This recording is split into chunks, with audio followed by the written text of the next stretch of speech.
All right, so I'll start with a question from Zoom. See if anything comes to mind on this. Thank you for this beautiful introduction to working with the breath. I found your suggestion of treating the breath as a delicate bird very helpful. Then I had an image of a bird settled below my diaphragm during the meditation. Please could you speak more about the imaginal images in terms of breath meditation? Thank you.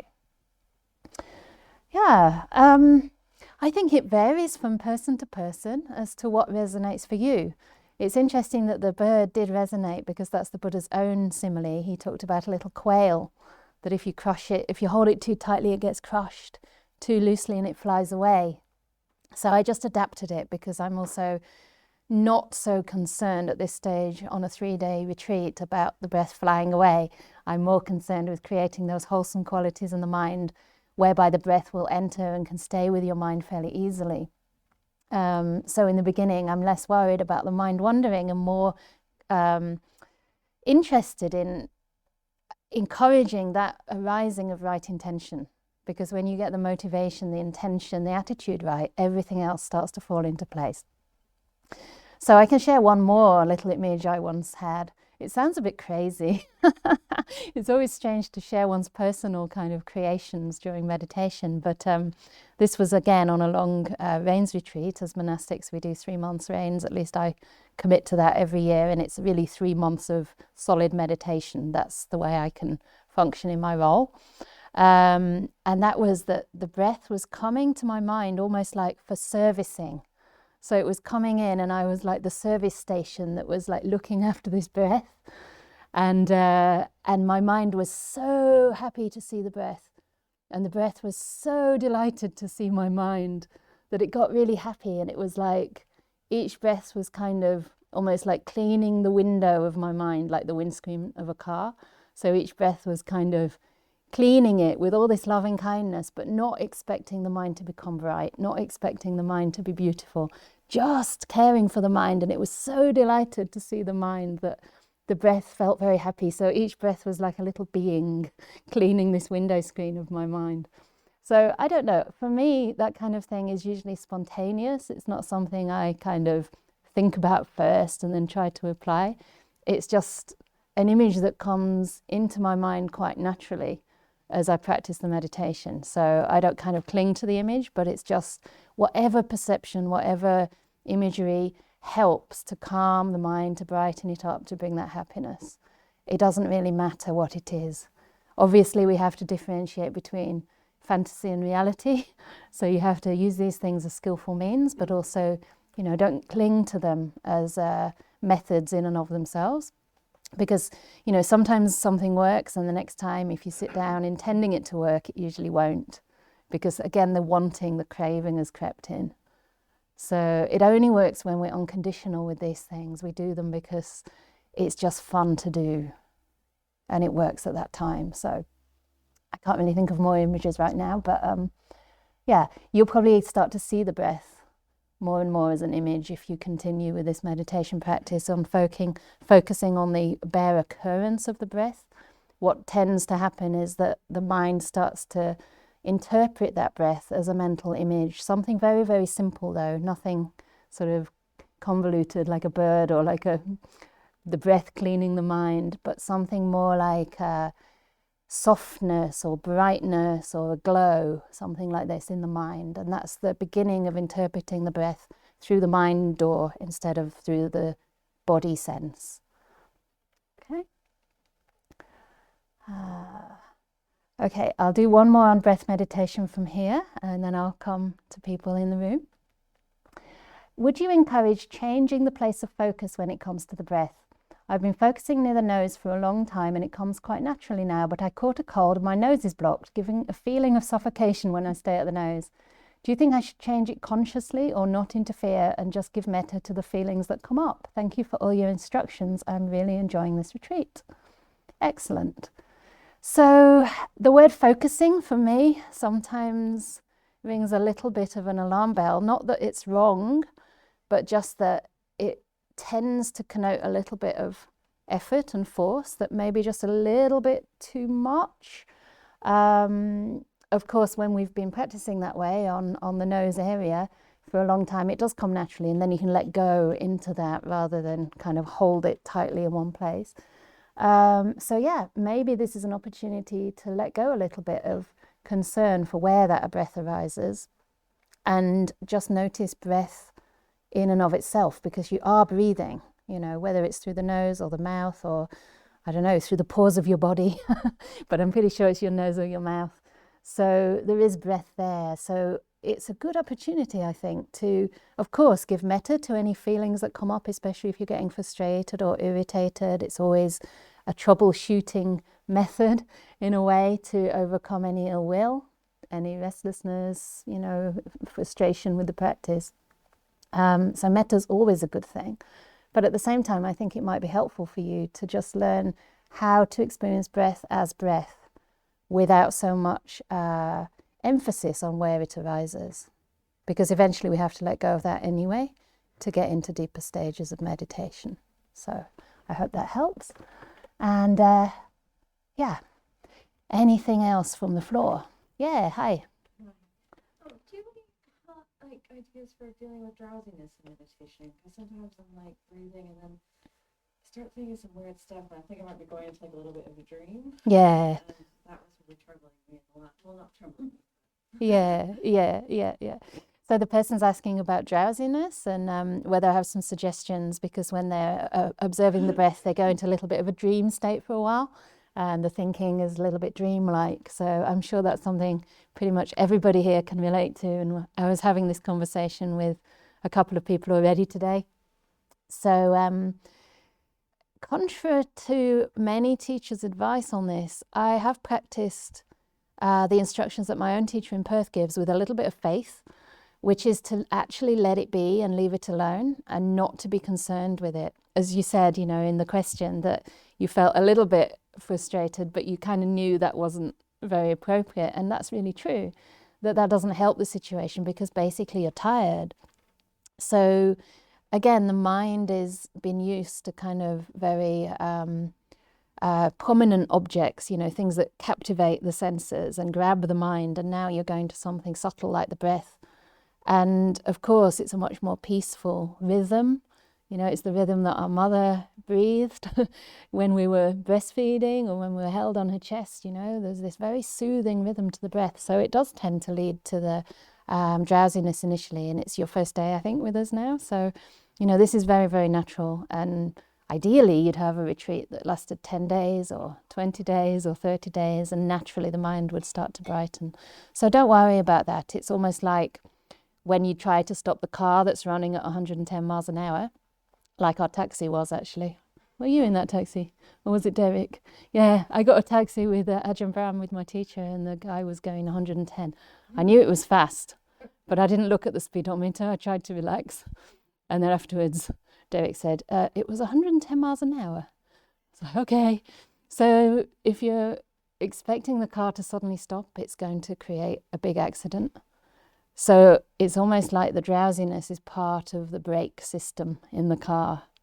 In that way, you could almost see it like a friend. It's just kind of helping the calming process. And gradually, once you go through that, the mind will brighten up. So yeah, I would say just bear with it, let it be kind to yourself. And, you know, it's just a result of tiredness, that's all. Yeah. So,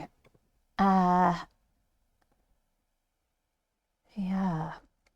During breath meditation, I felt a lot of joy and metta when I moved to the walking meditation and focused on walking. Oh, maybe. Okay, there was a comma there. During breath meditation, I felt a lot of joy and metta. When I moved to the walking meditation and focused on walking, I felt tired and stressed, though relatively present. Perhaps I need to build up metta and should have continued to focus on this. Yeah, I mean, this is just understanding the mind in different modes. It's natural that joy and metta also passes away. You know, the important thing is that you understand the causes for that joy and metta to arise, but also understand the causes for it to fade. And maybe in this case, moving into something more complex caused it to fade away, but that's okay. We can't cling to any of these experiences, and they're naturally going to change. So next time it could be the opposite. Next time you might feel peaceful while you're walking. You might feel stressed and tired when you sit. So it doesn't really matter. It's just about learning to handle and relate kindly to every single mental state, and notice where that preference comes in and how that can actually create more of a problem than the tiredness and the stress in itself. It can be, that added kind of not wanting it or wanting to go back to something more agreeable that causes the biggest problem there. So yeah, it's always a process of adjustment, perhaps, more metta would be great in your next sit, but I wouldn't look at it so much as what you should have done or could have done, but more like, what does my mind need right now? So when you come back to sitting next time, you can look at the state of your mind and figure out, is there some agitation, some stress, and what is the antidote to that? Maybe it's metta, maybe it's an attitude of contentment. So always trying to work with what you have and not cling to the rest. It's a good lesson in impermanence, I think.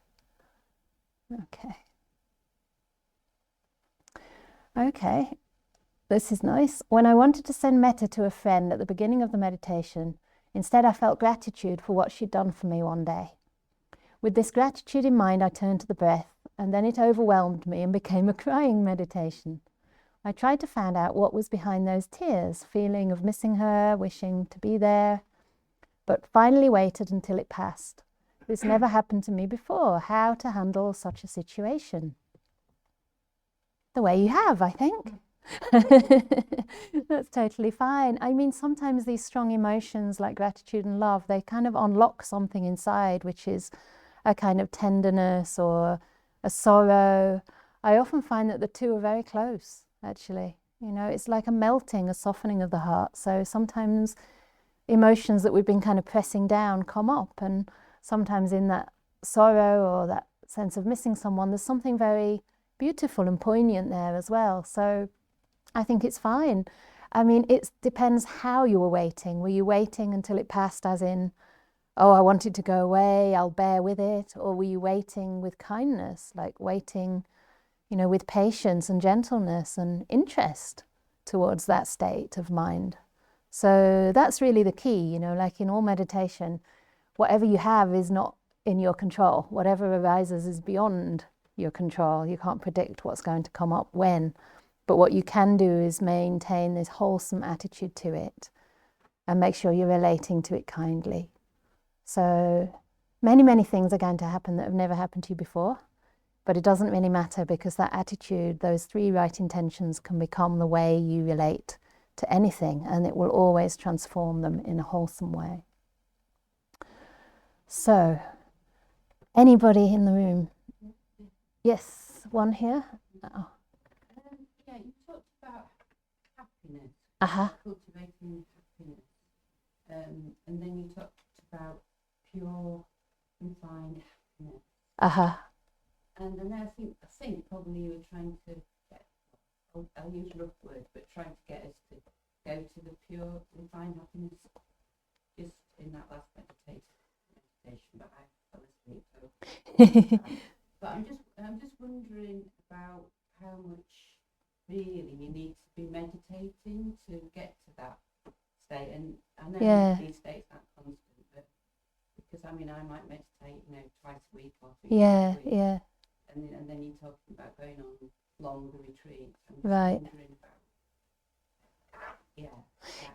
it's a good right.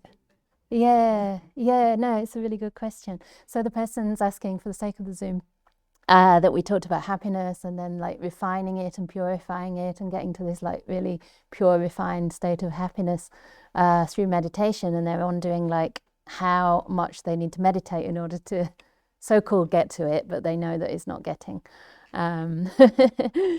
So it's a very good question, and I think it's not so much what we need to do to get that. It's more of a, how can we learn to appreciate the happiness that's here? Because there is a lot of happiness that we can get from our ordinary daily life, and also the ordinary meditation that we do in daily life. Like, it's a rest, it's a break. There's a gladness there that we can have the silence, we can have the time. And I think with happiness, it's like, any amount of happiness, if you're not content with it, then it's never going to satisfy. But even a little bit of happiness, if you really value that, and if you're really content with it, then it becomes purer and more refined in a sense. So I don't know if that really answers, but obviously the longer you meditate and the deeper you go, I do think that we can access happiness that's increasingly internal and that's coming from a state of a mind without hindrances, which is a lot more reliable and steady than the happiness that comes and goes. So, of course, long retreats are wonderful for that. But like you pointed out, if you go in there with a desire to gain that, it's probably not going to happen. And of course, long retreats can bring up all kinds of stuff. It's not, bound to be the case that there's all this happiness inside. But I think it's an ongoing process. It's more to do with practice over many, many years and just putting in whatever time you can with the right motivation. That is definitely the fastest path. So, yeah, it's the continuity and the kind of the attitude you have towards everything you do that's going to bring the most happiness in the end, because that's the way you transform your mind, by developing wholesome perceptions, and then that becomes a habit so that you're able to find the happiness in unexpected places more and more easily. Yeah. Okay. Okay, so it was a great teaching. My breath disappeared during meditation, but appeared several times subtly for a few minutes and disappeared again. Is it normal? Just in response to the first, last part of that question, is it normal? This is a really common question. People always say, is it normal? And I always feel like, whatever arises has to be part of nature. It has to be arisen from a cause. So in that sense, it has to be normal because it happened. So yes, don't worry. And this is a common experience, especially when the mind starts to go calm. Remember in the fourth stage of the first tetrad, so the long breath, the short breath, the whole breath, and then calming the breath. It sounds like this is where you're at. So the breath is becoming calm. And it will still be there. It's just that it's so calm that the mind at that time isn't able to pick it up. I mean, you are still breathing. So, you came back again, you were still alive. But this is what happens initially, like when you're moving more and more into the realm of the mind, the breath kind of disappears for a while and we think there's nothing happening. Then it comes back again, sometimes because we're not very comfortable when it's gone. So we bring it back. But over time it starts to disappear and then the mind starts to brighten up. So it's a kind of stage between experiencing the breath with the body and experiencing the mind. And when the breath disappears for longer periods of time, you might find that you start to see like a mental image of the breath, maybe lights in the mind, maybe complicated images sometimes initially. And then they will start to settle down too until there's something very steady, which is like a mental image of the breath. So yes, it's normal and good. It just shows that you're calming the mind. The second part is, my second query is that two parts of Anapanasati Sutta are coming up at the same time. Please explain. Yeah, I mean, all of these stages are part of a natural process, so they're not entirely indistinct. I mean, as the breath calms, also more joy arises. Again, it's like tuning into that happiness of peace. So they're not really separate, but it's just that over time the happiness will become stronger and more predominant, and then that will take over the mind. So it's all fine, it's all good. And just maintain that right attitude towards everything that happens. I'm not sure if that's a very good answer, but it's all fine. Okay. Okay. One more from here and then I'll come back to the floor. I'm really aware you did have your hand up before, didn't you? Yeah. I was going to do one more from here, Yeah. I think. Yeah. Meditation today was more difficult than yesterday, with unpleasant experiences of my past coming to mind. Focusing on the present was more difficult. I'm quite happy I was able to stay with the full meditation time without giving up. Yay! Are there more effective methods of handling negative thoughts, or more practice with meditation will help? Yeah, more practice will help, definitely. One thing that may have happened here is that you were trying maybe too hard to focus on the present moment, perhaps to try and keep those unpleasant experiences out, possibly. Whereas actually those unpleasant experiences were part of your present moment. So sometimes, the best thing to do at that time is just to really see if you can embrace those experiences as well. See if you can give space for them to be there in the mind. So it sounds like you did that. You stayed with the meditation. And again, it's just practicing the wholesome qualities, practicing, more metta, practicing relating to these things with kindness, recognizing that they're just conditioned phenomena, they're not yours, it's not a problem, and just allowing them to be there and understanding that they'll pass. So it's always tricky when we talk about handling things and focusing, because often what we mean is, trying to do something so that they'll go away. But the Buddha did say that suffering has to be understood, first of all, and we can't really understand it without meeting it. At least that's my feeling. So these are opportunities to learn about suffering and to learn how the way you respond will either diminish that suffering or increase it, exacerbate it by not wanting it to be there. So they're opportunities.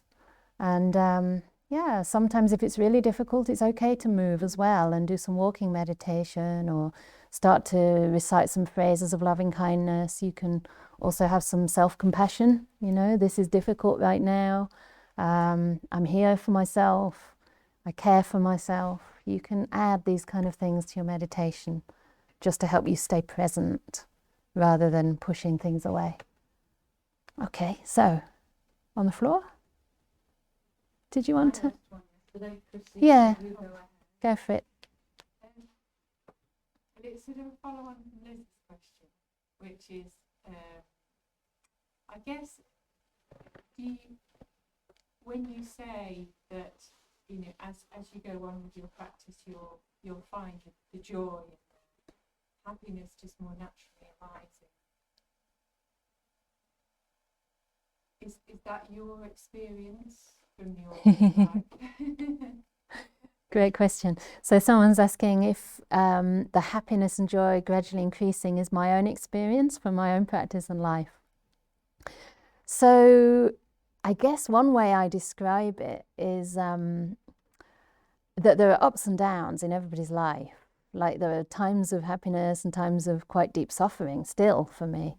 I do go through that. But in general, if I look at the trajectory, I would say that there's a kind of, it's like, in the beginning it seemed to shoot up because I felt I'd found the meaning in my life. So I was really full of gratitude and inspiration for many years. And of course, within that time, there were things that happened in my life that caused me suffering, but the general baseline was higher than it had been before I found the path. So I would say like over time, it's kind of a gradual increase, but that increases with ups and downs. So it's kind of up, down, and sometimes down and then up. But it's easier to bounce back in the sense that I know where to look for the real happiness. And a lot of that happiness for me comes from living a life that's meaningful for myself. So the happiness is less related to the kind of the Vedana, the experiences that I have, whether I feel good or not, which is called also hedonic happiness. And it's more to do with what psychologists call eudaimonic, I'm probably saying it wrong, which is the happiness of meaning and the happiness of feeling one has a path. So I think for me, that's a deeper kind of happiness. There's a sense of confidence, a sense of gratitude and joy, but it's a cultivation. I mean, if I wouldn't reflect on the blessings in my life, if I wouldn't kind of, notice the blessings that I have, then I don't know really. I think it's a cultivation of the mind. So yeah, the more I cultivate, the more readily I can tap into it, I would say. But it also changes from time to time. Like if I'm having a lot of retreat time and around a lot of spiritual friends, then that happiness that develops inside might be more consistent and stable. But then when I'm very busy, and especially if I'm stressed or tired, then that happiness can subside for a while. But the happiness of meaning in what I do remains. Does that make sense? Yeah. Thanks. Yeah.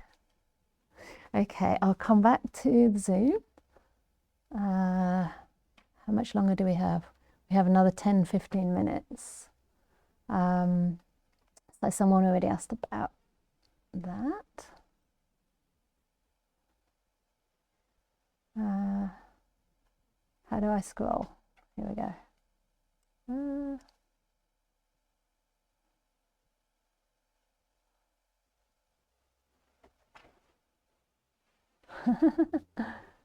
Okay. During walking meditation, my mind became very restless and conjured up 101 reasons why I'd be much better off meditating sitting down rather than walking. Yeah.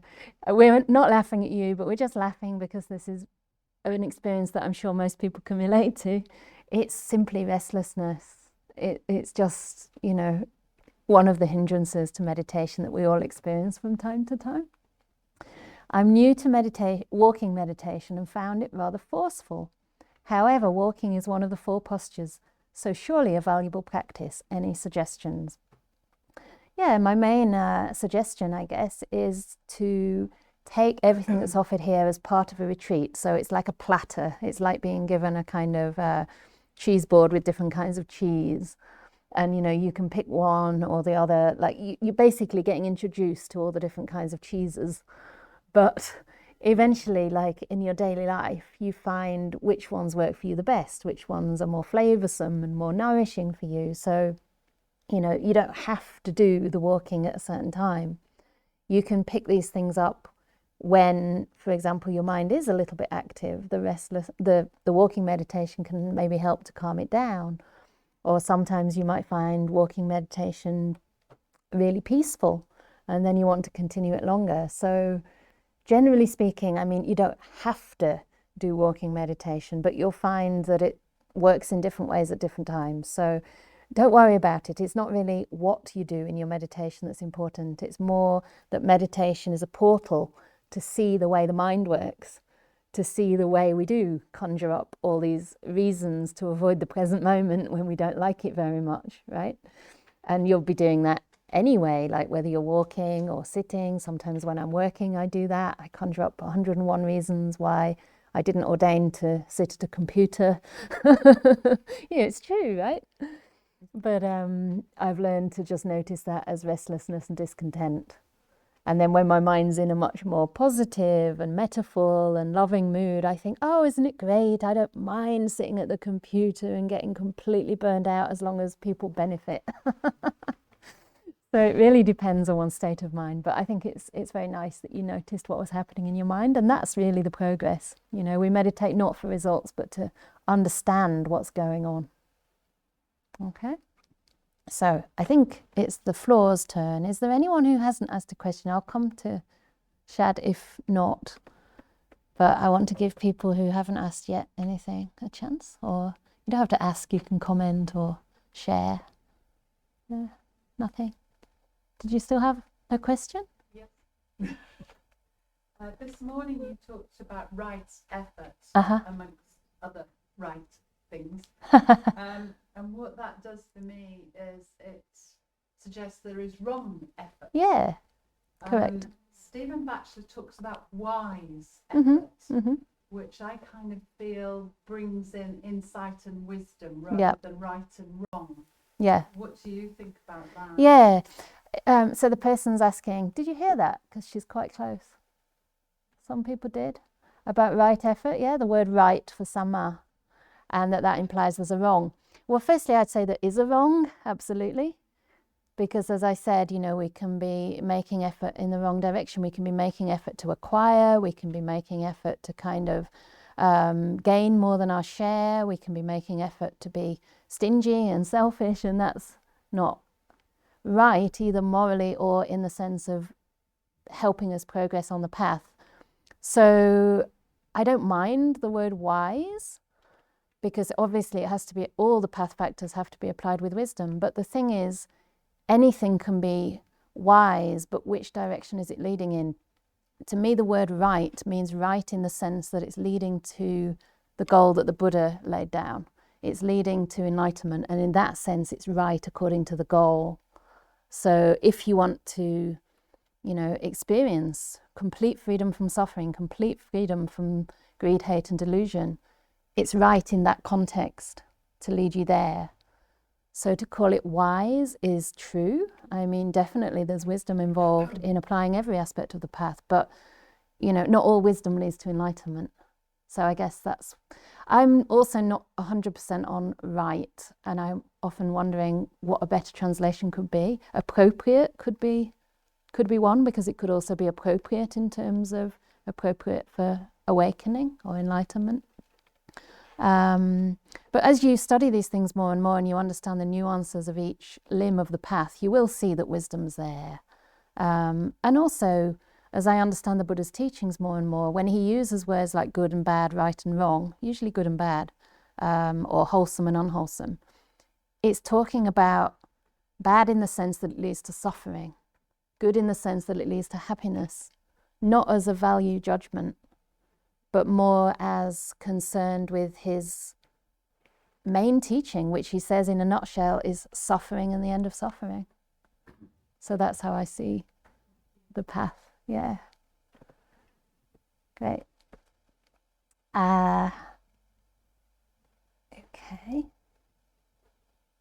Okay. I'm fairly new to this kind of meditation and keep getting interrupted with thoughts that it's self-indulgent and I should be engaged in direct social action. How best to reconcile these perspectives? Yeah, it's interesting, isn't it, that we've been taught by our societies that, we shouldn't look after ourselves, and that that's an indulgence of some kind, because it's certainly not a sensual indulgence. And I'm sure that many of us are more inclined to indulge in food, or to indulge in sex, or not monastics, or to indulge in other kind of pleasures without necessarily feeling it self-indulgent. But then when we sit to meditate, we have these kind of thoughts arise. And from a Buddhist perspective, this can be seen as Mara, which is like that force in the mind that doesn't want us to actually go deeper and experience inner peace. And it's also a little bit of doubt, I think, about maybe what the purpose of the meditation is and where it's going to lead. But over time with the practice, you probably will find, and this is certainly my experience, that the more you're able to work with your mind and handle emotions in a wise way, in a kind way, learn how to not get sucked into the afflictive emotions, learn when to take a step back, learn how to build up energy in your mind, it will make you much more effective to serve in the world. So the two things for me are completely related and not separate at all. There's a time to engage in direct social action, but it's not probably right now because you did apply for this retreat in good faith, probably because you felt you needed a break. And one of the most difficult things with anyone involved in direct social action, which I consider myself very much engaged in, with establishing better conditions for the ordination of fully ordained women in the monastic tradition. For me to do that, I have to have my own space, my own practice time. I take a full 3 months, if not 4 months a year for my own meditation, and that gives me enormous strength. And without that, I would burn out and not recover. So in the long run, I'm preserving myself. So that's the way I see it. We need to keep taking breaks and just see those thoughts as self-indulgent. I mean, again, you're noticing them, so it's great. It's mindfulness. And just, that's interesting. What is this? Just have an attitude of curiosity towards it, but see if you can persist. And over time, you probably will find that, the kind of thoughts, the kind of compassion that you're developing in meditation translates really, really beautifully into your social action as well. because the more we incline to relieving suffering for ourselves and others, the more that has to manifest as actions of body and speech. And if it's not, something's wrong. You know, if you're just saying, forget the world, sod everybody else, you know, it's all about me and my enlightenment, I don't consider that right practice at all. And for me, the people that I most respect on this path and that I have confidence in as having gone quite far, if not the whole way, they're people who serve tirelessly and they know when to take a rest. That's one of the ways they can continue to be effective. Okay, anything else from the floor? We'll do one more question either from the floor or from the Zoom. Yep. A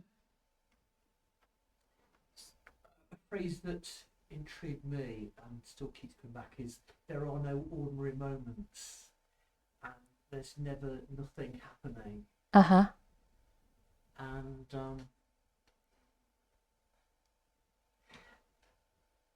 it's like when I'm in the moment, when I'm out in nature, it's a little bit like, you know, when you look at the leaf, where the leaf was. Yeah. And you go, oh my gosh, wow.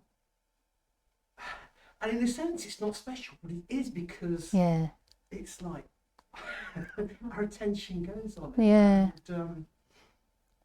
And just lying in the bath last night, you know, just my ears were underwater, and as I was breathing, it's like, whoa.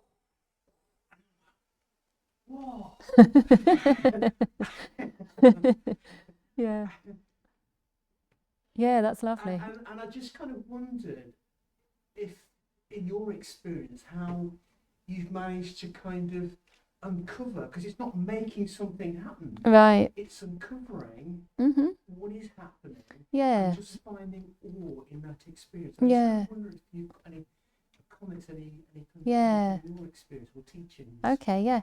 So the gentleman's asking about special moments, that every moment somehow special, somehow new, and there can be a lot of awe found in the present moment, and how that happens really.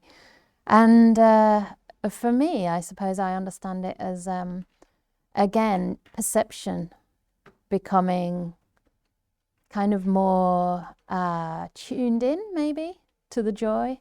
And again, the hindrances being more and more absent. You know, first of all, being more present, it allows you to be present and to see those little things, whether it's the like patterns of the leaves on the pavement, or, you know, funny sounds, or just things that stand out, you know, when you're really in the moment. So the present moment awareness is definitely part of that. And then realizing that it's the state of your mind that adds the beauty to things. Who was it that said beauty is in the eye of the beholder or something? But it's really true. That, you know, on a day when you don't have much metta in your mind, or when you're annoyed or in a rush, you just don't see those things, you know, you're just not receptive. And even if you do, I remember as a teenager being quite depressed, and my mum, bless her, really loves gardening and flowers, and I said to her, flowers, poof, they're just things that grow up from the ground. And actually I felt that was quite wise, because they are just things that grow from the ground. But I think there was a bit of negativity there as well. Because now I love the flowers, and I find a lot of beauty in a tiniest little bush flower. So I think it's when the mind starts to become more suffused with lovely qualities like loving kindness, it really affects the way we perceive the world. And something that came to them as you were speaking was, I think what distracts us from that is when we try to cling to that moment. Yeah, definitely. When we just letting it flow. Yeah. So when we cling to one moment, then we can't see the next moment, because we're still clinging to the old. The leaf shape down there. What? Yeah. I want that same experience. Yeah. Maybe the clinging comes in, but also when you do realize there's so much beauty everywhere, you don't really need to cling. You can just kind of leave it. And there'll be something around the next corner, or something right there in front of your next step. So, the joy of what? A smile. The joy of a smile. Yeah. Yes, very good. I think that's a good place to end. So, we are going to end now, because I know I'm not getting through everybody's questions, and tomorrow I'll really make an effort to to answer people who I haven't yet answered, if I can remember who that might be. So for anyone who's there tomorrow and I haven't yet answered you, you could even write it in the message, first question or something like that, and I'll do my best to find your question and answer it. But for the people here, I think it's probably enough input for the day, and we'll have some meditation now, and also for those on Zoom.